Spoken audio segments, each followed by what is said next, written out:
Well, Bulls getting schooled. That's what's happening. This game is going the way many people expected this game to go. Bulls are getting outclassed. Bulls are getting outworked. Um, they're trying some things, right? It's not like they aren't trying at certain times. Kobe White is hitting his shots. It just kind of is what it is right now, unfortunately. I wish I had a better analysis for you guys than that. But the Bulls losing both the first and the second quarters, both by 6 points. So that's where the lead is at 12 right now from the Chicago Bulls. DeMar DeRozan with 20 points in the first half. Um, Kobe White, he's 2 for 4 from 3 pointers, 2 for 4 overall from the field with six. Patrick Williams in his first start already has 6 points. He's played 17 minutes, um, 5 rebounds, and 6 points from Patrick Williams so far. He has a positive plus minus of +1. Derrick Jones Jr. is getting some burn this game. 4 minutes in the first half from Derrick Jones Jr. But the Bulls, they're getting cooked right now. Lead actually felt like it was going to be a little bit bigger than what it was. But it kind of is what it is there. As my ESPN starts playing music. But yeah, this is not a good game. It's not.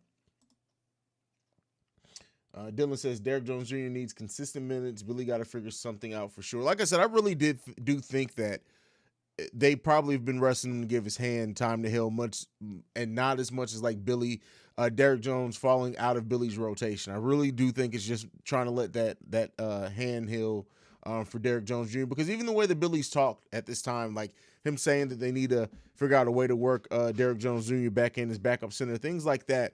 It leads me to believe that it's been more of a trying to let him heal thing than anything else.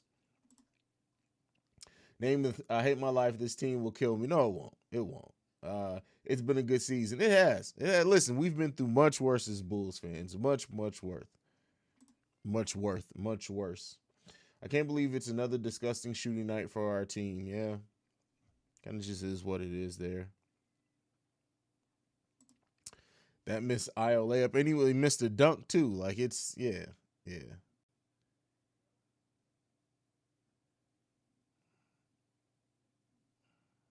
I missed a comment. Trim Baker in the comments. I don't like to set Pat get some of Kobe and Vooch's shots. He's good, very good. 3 offensive rebounds, 6 points, 1 steal. Yeah, Patrick is playing with some energy out there. Patrick is playing basically the way we want to see Patrick Williams play, especially in a game where he's starting against the Milwaukee Bucks.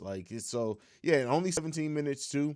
I would like to see him get a little bit more here in the second half, but listen, it is what it is. Not a bad half. Could have been better if shots were falling because we're getting stops. Yeah, they Bulls have gotten some stops. They gotten some turnovers. No Lonzo, no Levine, no equals no 3 point shooting. It's very effing hard to win a game in today's NBA without any 3 point shooting. Is that simple? Yeah, definitely. It's on top of the fact that the Bulls are also shooting. They've fallen since the All Star break from first in 3 point shooting percentage to 24th in 3 point shooting percentage. So yeah, especially when you go into the game shooting that, the Bulls are shooting 4 for 19 from the 3 point range right now. 4 for 19. They're also shooting 20 for 53. That's 37% shooting for the Bulls. While the Milwaukee Bucks aren't shooting very much better from three, they're 5 for 17 from three. And then from the field goal range, though, they're killing us. They're 54% from field goal range, being 23 and from 42. Rebounding battle isn't far off. Getting out rebounded by 5. Turnover battle, Bulls are winning the turnover battle.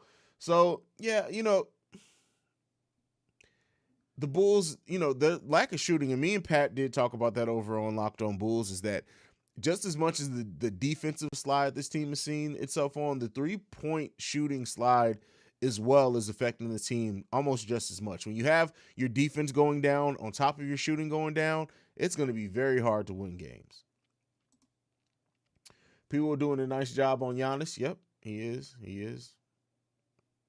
Vooch Colt, yeah. I mean, and that's one of the things is that Vooch is 2 for 11. 2 for 11. That's just not going to cut it. Hopefully, we can get a better second half from Nikola Vucevic. Frenchie says, peace, Haize. I feel like the Bucks can turn it up at any time and put us out of our misery when they want to. It definitely feels like that type of game, doesn't it? Yeah, definitely feels like that type of game. Namath Thomas says, I don't get how you can get paid NBA and fuck up wide open shot after wide open shot. I mean, listen, it happens. Giannis has 5. Does Giannis really only have 5 points? All right. He does. Sorry, y'all. You know, Giannis is 2 for 3. So I would love to see. I can't wait after this game because you can't really get this during the game, but to see the splits on Giannis with Patrick Williams on it versus Giannis without Patrick Williams on him. Bulls need to get back to their identity, cutting and making the other team play defense. We need more free throws. If we can't find a shot, got to get them in foul trouble. I mean, that's really easy in theory, right? You can tell Patrick Williams has definitely improved his body from last season. Last season, Giannis was killing him, but this season, Giannis can't even get off a shot. Patrick Williams is doing really good, but I wouldn't say that he can't get off a shot. He's 2 for 3, right? He's 2 for 3, meaning he's gotten shots off and he's hit most of them. But I mean, he's not doing terrible, but he's not. You're not seeing Giannis have the type of game to where Patrick Williams is completely killing him. Flacco says they disrespecting us by having Giannis out. That's how confident they are at beating us. It's frustrating that we let teams do this to us. I mean, listen, we're missing our best player. We're missing Lonzo Ball. And while that's not an excuse for the effort, talent usually wins. So yeah, we just don't have the talent to match with the Milwaukee Bucks. There's nothing you can look at this team and say the Bulls have a better talent than Giannis. Hell, you can even look at Chris Middleton when he's on, even though when he's mid, he's very mid-10. But yeah, I mean, they have Giannis who's maybe one of the best player in the world, maybe, or maybe ascending to that. So yeah, I mean, it's gonna happen. Dakota asks, do you think the Bulls have a bright future championship potential within the next 5 years? Maybe. I mean, anything can happen in the next 5 years. They definitely have a bright future. With AK and Eversley out at the helm, we've talked about this in the pregame show as well. With AK and Eversley at the helm, on top of pairing, what the fuck is that? I got to fix that. I think it's the lens. But pairing that with the young players that we still have on this team, the mix of veterans and young players, yeah, this team definitely has a bright future. As far as the championship window, that really depends on what AK and Eversley can do. Unless something catastrophic happens in 30 seconds, we're in the playoffs. Well, there you go. There you go. That's what you can at least take that from anything else, that the Bulls will officially be able to miss the play-in. So we'll be an official playoff team.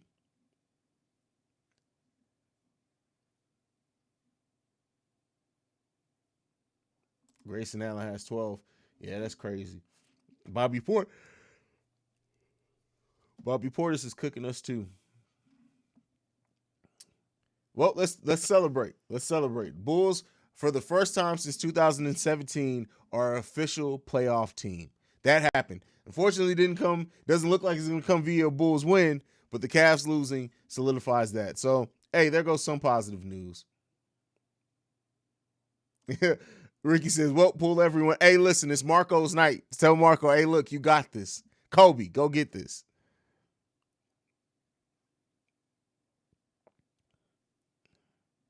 No, yeah, no one. That's you know what, Brick Boy Forever, you are absolutely right. That's why when we got closer to the trade deadline and people were like, the Bulls just need to trade for a defensive big that could block shots, rebound, and guard Giannis and Embiid. It's like, where? Who is that player? If that player was in existence, everybody in the NBA would be going after that player. If you had a player who can stop Giannis and or Embiid and can block shots and rebound, fuck the scoring, like that player would literally be the most coveted player in the NBA, period.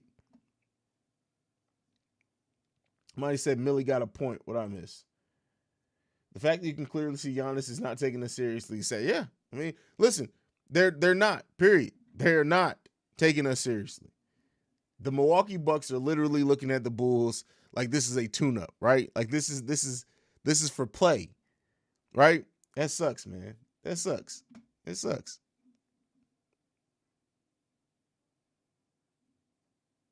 Marco hours hopefully soon. Yeah, man. That's crazy.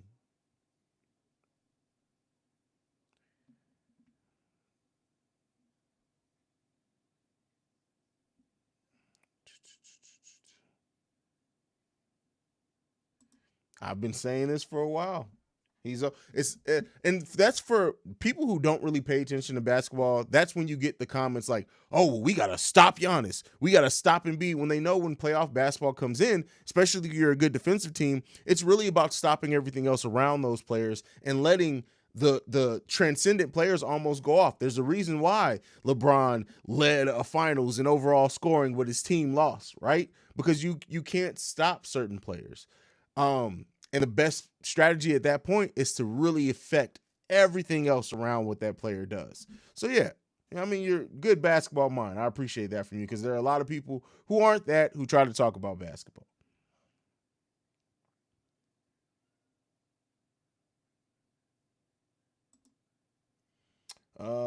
Leonard Thomas ball is so key to our offense like Patrick is. We have to go through the growing pains. Yep, you got to go through the growing pains. Absolutely.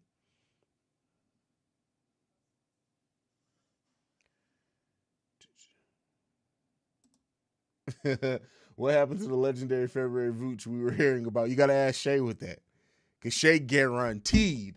I have to say there's a lot of acting and flopping, and the refs are calling that shit. This is what makes the leagues pathetic. Read it. Read what?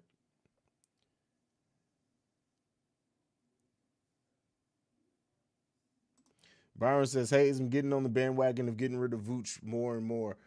I mean, expiring contract. The Bulls, the AK and Eversley very well may look to move Vooch with his contract expiring. I mean, it's a $22 million expiring contract. They have their own first round pick. They have Kobe White. I mean, if a team is going into a rebuild, trying to trade a semi-star, a high play player, or whatever else to go into full rebuild, the Bulls may have assets, but the other thing is that there's going to be teams with more assets than we can trade, right? The Bulls can't trade a bunch of first-round picks. We don't have a bunch of first-round picks to trade. So we'll see what happens. But it's not as simple as just Vooch is playing bad, let's trade Vooch. I think people need to realize that it's not that simple, right? If a player's playing bad, it's hard to trade that player and get back anything of note. And keep in mind, too, even if somebody wants to say, well, maybe the Bulls can trade him for another expiring contract, the way that Zach LaVine's extension is going to work and the way the other players, it's not really going to net you that much cap space either. So we'll see. We'll see.